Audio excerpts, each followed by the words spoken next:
सुन रहे हैं ईएफए school radio. Hello दोस्तों, मैं हूँ आरजे पलक क्लास 11th ई से और आप सुन रहे हैं ईएफए स्कूल रेडियो, जहाँ हम आपको सुनाएंगे कुछ चटपटी कहानियाँ, समाचार, सैर सपाटा और भी इंटरेस्टिंग बहुत कुछ। हमें आशा है कि आपको बहुत मज़ा आएगा। तो चलिए आपके इस मज़े को बरकरार रखते हुए सुनते हैं आज के स्कूल समाचार।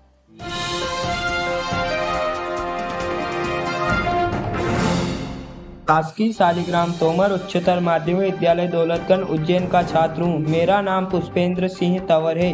मैं कक्षा 11वीं कॉमर्स का छात्र हूँ। हमारे विद्यालय में जनवरी माह की प्रमुख खबरें कुछ इस प्रकार है। पहली खबर, जनवरी माह में दिनांक 8 जनवरी 2024 से 13 जनवरी 2024 तक परीक्षा पूर्व अभ्यास का आयोजन किया गया, जिसमें छात्रों को परीक्षा उपयोगी प्रश्न पत्रों का अभ्यास कराएगा। दूसरी खबर, 12 जनवरी स्वामी विवेकानंद की जयंती एवं युवा दिवस के अवसर पर छात्रों को रेडियो प्रसारण सुनाते हुए सभी के द्वारा सामूहिक सूर्य नमस्कार किया गया, जिसमें शिक्षक एवं छात्रों ने उत्साहपूर्वक सहभागिता की। तीसरी खबर, विद्यालय में आगामी परीक्षा के मद्देनजर रखते हुए सभी कक्षाओं में परीक्षा पूर्व तैयारी रिवीजन चल रहा है। चौथी खबर, विद्यालय में 26 जनवरी गणतंत्र दिवस के अवसर पर सांस्कृतिक कार्यक्रमों का आयोजन किया गया, जिसमें बच्चों के द्वारा मनमोहक प्रस्तुतियां दी गई, जिसमें गायन, वादन, नृत्य आदि प्रस्तुतियां छात्रों द्वारा दी गई। पांचवी खबर, गणतंत्र दिवस के अवसर पर विद्यालय में पुरस्कार वितरण कार्यक्रम का आयोजन किया गया, जिसमें विभिन्न प्रतियोगिताओं में भाग लेकर प्रथम, द्वितीय, तृतीय स्थान पर आने वाले छात्र तथा सर्वाधिक उपस्थिति परीक्षा में प्रथम आने वाले छात्र, अनुशासनशील छात्रों को तथा अन्य क्षेत्रों में प्रथम आने वाले छात्रों को पुरस्कृत किया गया। धन्यवाद। वाह दोस्तों, खबर सुनकर तो मज़ा ही आ गया और हमें मालूम भी चला कि क्या क्या हो रहा है यहाँ। तो चलिए आगे बढ़ते हैं और सुनते हैं एक मज़ेदार नई चटपटी कहानी। मैं शासकीय शालिग्राम तोमर उच्चतर माध्यमिक विद्यालय दौलतगंज उज्जैन का कक्षा 11वीं में कॉमर्स का छात्र हूँ। मेरा नाम सुभाष चौधरी है। मैं आपके सामने एक कहानी प्रस्तुत करने जा रहा हूँ। एक किसान ने अपने खेत में फसल के बीज डाल दिए थे। वह बारिश का इंतज़ार कर रहा था। कई दिनों तक बारिश नहीं हुई तो किसान परेशान हो गया। बहुत सोचने के बाद किसान ने तय किया अब उसे अपने खेत में ही एक कुआं खोद लेना चाहिए। यह विचार आते ही उसने अगले दिन से ही खेत के एक कोने में कुआं खोदना शुरू किया। दिन भर कड़ी मेहनत की। शाम को उसने सोचा कि शायद मैंने गलत जगह पर गड्ढा खोद दिया है। कल दूसरी जगह गड्ढा खोदूंगा तो शायद पानी निकल आएगा। अगले दिन किसान ने दूसरी जगह गड्ढा खोदना शुरू किया। शाम तक किसान ने दूसरा गड्ढा खोद दिया। रात में उसने फिर सोचा कि मैंने आज फिर गलती कर दी, मुझे किसी और जगह गड्ढा खोदना चाहिए। इसी तरह किसान रोज़ अलग अलग जगहों पर गड्ढे खोदता, लेकिन कहीं भी पानी नहीं निकलता। एक दिन उसके खेत के इधर से संत निकल रहे थे। तभी उन्होंने खेत में बहुत सारे गड्ढे देखे तो उन्होंने पूछा कि भाई यह सब क्या है। किसान ने संत से कहा, गुरुदेव मैं खेत में कुआं खोद रहा हूँ, लेकिन मुझे समझ नहीं आ रहा कि खेत में कहाँ खोदूँ तो पानी निकल आएगा, इसलिए मैंने ये गड्ढे खोदे हैं। संत ने उससे कहा कि अगर तुम किसी एक जगह धैर्य के साथ गड्ढा खोदते और उसे कुएं का आकार देते तो शायद तुम्हें अब तक पानी मिल जाता, लेकिन तुमने अलग अलग जगह गड्ढे खोदे, यही गलती तुमने की। किसान को संत की बात समझ आ गई। अगले दिन से किसान एक ही जगह पर गड्ढा खोदना शुरू किया। कुछ दिनों तक गड्ढे में खोदने पर उससे पानी निकल आया और किसान ने उस गड्ढे को कुएं का आकार दे दिया। इस कहानी से हमें यह सीख मिलती है कि बार बार रास्ता बदलने से हम लक्ष्य तक नहीं पहुंच पाते। तो दोस्तों, कैसी लगी आप सबको ये कहानी? आई होप आपको बहुत मज़ा आया होगा। और अब हमारे अगले साथी आप सभी को सैर सपाटा की ओर ले जाने वाले हैं। तो चलिए हम सब एक नई जगह घूम कर आते हैं। मैं शासकीय शालिग्राम तोमर उच्चतर माध्यमिक विद्यालय दौलतगंज का कक्षा 11वीं का छात्र हूँ। मेरा नाम जयदीप जाट है। मैं बहुत सी जगहों पर घुमा हूँ, लेकिन मेरी सबसे प्रिय जगह सोमनाथ मंदिर है। मैं इसके बारे में आप सबको जानकारी देने जा रहा हूँ। सोमनाथ मंदिर भूमंडल में दक्षिण एशिया स्थित भारतवर्ष के पश्चिमी छोर पर गुजरात नामक प्रदेश स्थित अत्यंत प्राचीन व ऐतिहासिक शिव मंदिर का नाम है। यह भारतीय इतिहास तथा हिंदुओं के चुनिंदा और महत्वपूर्ण मंदिरों में से एक है। इसे आज भी भारत के 12 ज्योतिर्लिंगों में से सर्वप्रथम ज्योतिर्लिंग के रूप में माना व जाना जाता है। गुजरात के सौराष्ट्र क्षेत्र के वेरावल बंदरगाह में स्थित इस मंदिर के बारे में कहा जाता है कि इसका निर्माण स्वयं चंद्रदेव ने किया था, जिसका उल्लेख ऋग्वेद में स्पष्ट है। यह मंदिर हिंदू धर्म के उत्थान पतन के ऐतिहासिक का प्रतीक रहा है। अत्यंत वैभवशाली होने के कारण इतिहास में कई बार यह मंदिर तोड़ा तथा पुनर्निर्मित किया गया। वर्तमान भवन के पुनर्निर्माण का आरंभ भारत की स्वतंत्रता के पश्चात लौह पुरुष सरदार वल्लभ भाई पटेल ने करवाया और 1 दिसंबर 1955 को भारत के राष्ट्रपति डॉक्टर राजेंद्र प्रसाद जी ने इस राष्ट्र को समर्पित किया। सोमनाथ मंदिर विश्व प्रसिद्ध धार्मिक व पर्यटन स्थल है। मंदिर प्रांगण में रात 7:30 से 8:30 बजे तक 1 घंटे का साउंड एंड लाइट भी शो चलता है, जिसमें सोमनाथ मंदिर के इतिहास का बड़ा ही सुंदर चरित्र वर्णन किया जाता है। लोक कथाओं के अनुसार यही श्री कृष्ण ने देहत्याग किया था, कारण इस क्षेत्र का और भी महत्व बढ़ गया। सोमनाथ जी के मंदिर की व्यवस्था और संचालन का कार्य सोमनाथ ट्रस्ट के अधीन है। सरकार ने ट्रस्ट को जमीन, बाग, बगीचे देकर आय का प्रबंध किया है। यह तीर्थ पितृगणों के श्राद्ध, नारायण बलि आदि कर्मों के लिए भी प्रसिद्ध है। चैत्र, भाद्रपद, कार्तिक माह में यहाँ श्राद्ध करने का विशेष महत्व बताया गया है। इन 3 महीनों में यहाँ श्रद्धालुओं की बड़ी भीड़ लगती है। इसके अलावा यहाँ 3 नदियाँ हिरण, कपिला और सरस्वती का महासंगम होता है। इस त्रिवेणी स्नान का विशेष महत्व है। तो कैसा लगा आपको एक नई जगह घूमकर? तो चलिए आगे बढ़ते हैं और सुनते हैं अगला सेगमेंट अंदाज अपना अपना। कर चले हम फिदा, जानो तन साथियों, अब तुम्हारे हवाले वतन साथियों। कर चले हम फिदा, जानो तन साथियों, अब तुम्हारे हवाले वतन साथियों। कर चले हम फिदा, जानो तन साथियों, अब तुम्हारे हवाले वतन साथियों। सांस थमती गई, नब्ज जमती गई, फिर भी बढ़ते कदम को न रुकने दिया। सांस थमती गई, नब्ज जमती गई, फिर भी बढ़ते कदम को न रुकने दिया। कट गए सर हमारे तो कुछ गम नहीं, सर हिमालय का हमने न झुकने दिया। कट गए सर हमारे तो कुछ गम नहीं, सर हिमालय का हमने न झुकने दिया। मरते मरते रहा बागपन साथियों, अब तुम्हारे हवाले वतन साथियों। कर चले हम फिदा, जानो तन साथियों, अब तुम्हारे हवाले वतन साथियों। जिंदा रहने के मौसम बहुत है, मगर जान देने की रुत रोज आती नहीं। जिंदा रहने के मौसम बहुत है, मगर जान देने की रुत रोज आती नहीं। हुस्न और इश्क दोनों को रुसवा करे, वो जवानी जो खूह में नहाती नहीं। हुस्न और इश्क दोनों को रुसवा करे, वो जवानी जो खूह में नहाती नहीं। आज धरती बनी है दुल्हन साथियों, अब तुम्हारे हवाले वतन साथियों।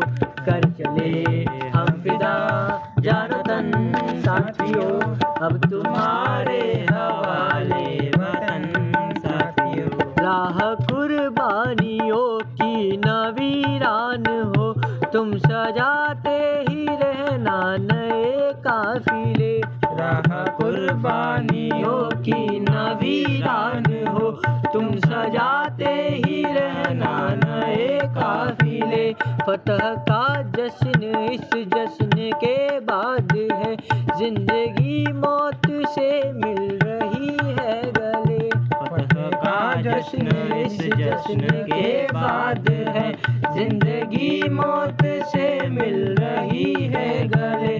बांध लो अपने सर से कफन साथियों, बांध लो सिर से कफन साथियों, अब तुम्हारे हवाले वतन साथियों, कर चले हम फिदा जानो तन साथियों, अब तुम्हारे हवाले वतन साथियों, कर चले हम फिदा जानो तन साथियों, अब तुम्हारे हवाले वतन साथियों। धन्यवाद। अरे, इसे सुनकर तो बहुत मजा आया। और अब हम सुनेंगे कुछ बचपन की यादें। आप सबकी भी बचपन की कुछ ऐसी यादें तो जरूर होंगी जिसे सुनकर या याद करके आपको बहुत आनंद आता होगा। तो चलिए उन्हीं यादों को ताज़ा करते हैं और सुनते हैं बचपन की कुछ यादें। तो मेरा नाम ओम चौहान है, मैं EFA स्कूल उज्जैन से हूँ। मेरे जीवन की एक प्रेरणादायक कहानी मैं आपको सुनाना चाहता हूँ। यह कहानी यह है कि एक बार मैं मेरे खेत पे गया आम के पेड़ पर। बिगर मुझे आम के पेड़ पर चढ़ना नहीं आता था, मैं फिर भी आम के पेड़ पर चढ़ गया और मैं वहाँ से गिर गया। तो उससे मुझे यह प्रेरणा मिली कि कोई भी कार्य अगर आपको नहीं आता हो तो वह नहीं करना चाहिए, उसको किसी से पूछ के समझ के या सोच कर करना चाहिए। अगर आप बिगर कुछ सोचे समझे वो कार्य करोगे तो उससे आपको नुकसान होना तय है। धन्यवाद। वाह, बचपन भी कितना अनोखा होता है ना। जरूर आप सभी को आपका बचपन याद आ गया होगा। इसी के साथ चलिए आगे सुनते हैं कुछ अमेजिंग फैक्ट्स। नमस्कार, मैं कक्षा 10वीं का छात्र शालिग्राम तोमर उच्च माध्यमिक विद्यालय दौलतगंज से लक्ष्य प्रजापति। सामान्य ज्ञान की कुछ बातें आपको पता है और कुछ आप अब तक नहीं जानते। कुछ ऐसे तथ्य हैं जिनका भरोसा करना है मुश्किल, परंतु वे हैं एकदम सत्य।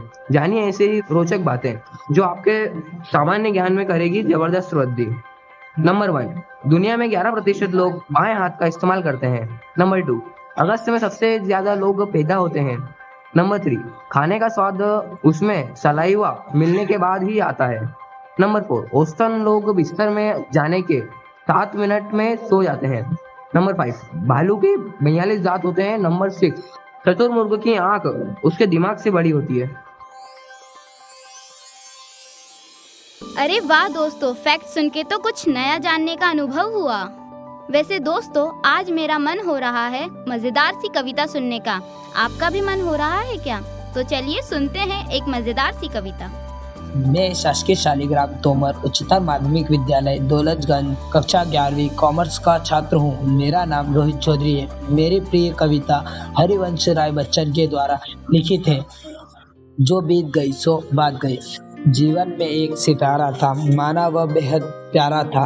वह डूब गया तो डूब गया। अंबर के आनंद को देखो, कितने इसके सितारे टूटे, कितने इसके प्यारे छूटे। जो छूट गए फिर कहाँ मिले, पर बोलो छूटे तारों पर। कब अंबर शोक मनाता है, जो बीत गई सो बात गई। जीवन में वह था एक कुसुम, थे पर वह नित्य निछावर तुम। वह सूख गया तो सूख गया। मधुवन की छाती को देखो, सूखी कितनी इसकी कलियां, मुरझाई कितनी वल्लरियां। जो मुरझाए फिर कहाँ खिले, पर बोलो सूखे फूलों पर। कब मधुवन शोक मनाता है, जो बीत गई सो बात गई। जीवन में मधु का प्याला था, तुमने तन मन दे डाला था। वह टूट गया तो टूट गया। मदिरालय का आंगन देखो, कितने प्याले हिल जाते हैं, फिर मिट्टी में मिल जाते हैं। जो गिरते हैं कब उठते हैं, पर बोलो टूटे प्यालों पर। कब मदिरालय पछताता है, जो बीत गई सो बात गई। मृदु मिट्टी के हैं बने हुए, मधु घट फूटा ही करते हैं। लघु जीवन लेकर आए हैं, प्याले टूटा ही करते हैं। फिर भी मदिरालय के आनंद हे मधु प्याले। जो मादकता के मारे हैं, वे मधु लूटा ही करते हैं। वह कच्चा पीने वाला है, जिसकी ममता घट प्यालों पर, जो सच्चे मधु से जला हुआ कब रोता है चिल्लाता है, जो बीत गई सो बात गई। भाई वाह, कविता सुनकर तो मजा ही आ गया। वैसे आप सभी के कोई ना कोई फेवरेट टीचर तो होंगे जरूर, जो आपको शायद अपना फेवरेट स्टूडेंट भी मानते हो, जो आपको आपके हर काम में हेल्प एंड सपोर्ट करते होंगे। तो चलिए जानते हैं कौन है हमारे टीचर ऑफ द डे। मेरा नाम जयदीप जाट है। मैं शासकीय शालिग्राम तोमर उच्चतर माध्यमिक विद्यालय दौलतगंज का अध्ययनरत छात्र हूँ। मेरे विद्यालय में बहुत से शिक्षक हैं, लेकिन मेरी प्रिय शिक्षिका श्रीमती स्वीटी शर्मा मैडम है, जो कि हमें अंग्रेजी पढ़ाती हैं। उनके पढ़ाने का तरीका अपनेपन से भरा हुआ है। वे रोचक गतिविधियों और उदाहरण के द्वारा पढ़ाती व समझाती है। उनसे मैं अपने मन की बात भी कर सकता हूँ। उनसे बातचीत में पता चला कि वे अंग्रेजी में MA और प्रोफिशिएंसी इन जर्मन लैंग्वेज है और इन्हें 5 तरह की भाषाएं आती है, जिनमें से सबसे स्पेशल जर्मन लैंग्वेज है और मराठी, हिंदी, अंग्रेजी, मारवाड़ी और जर्मन है।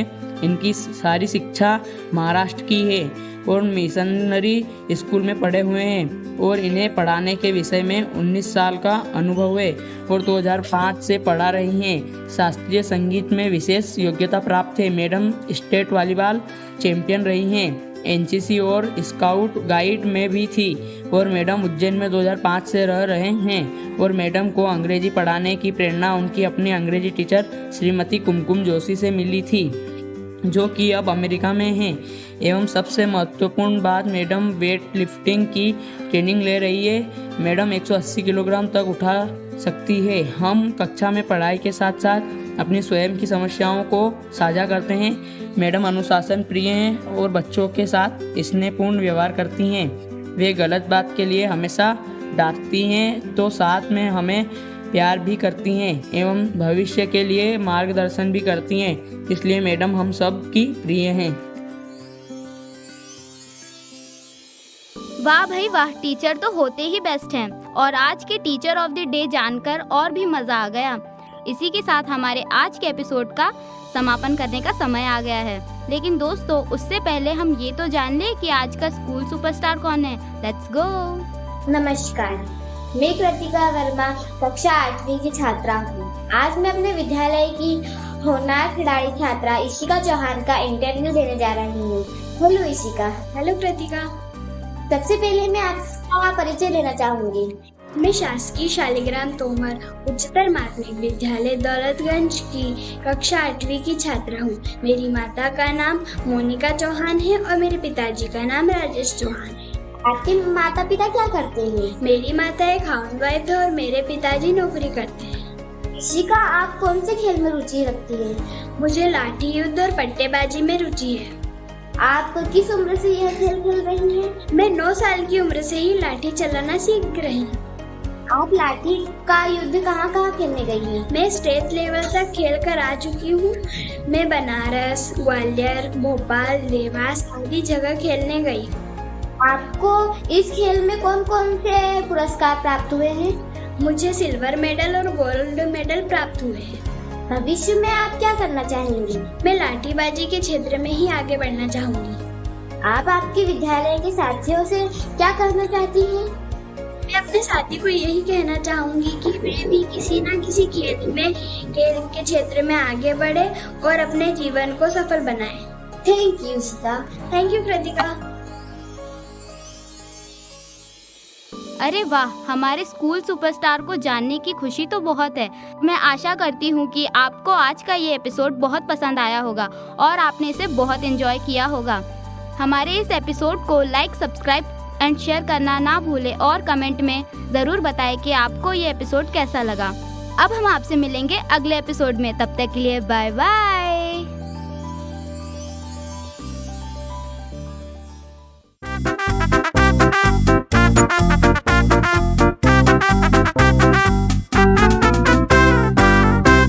आप सुन रहे थे EFA स्कूल रेडियो।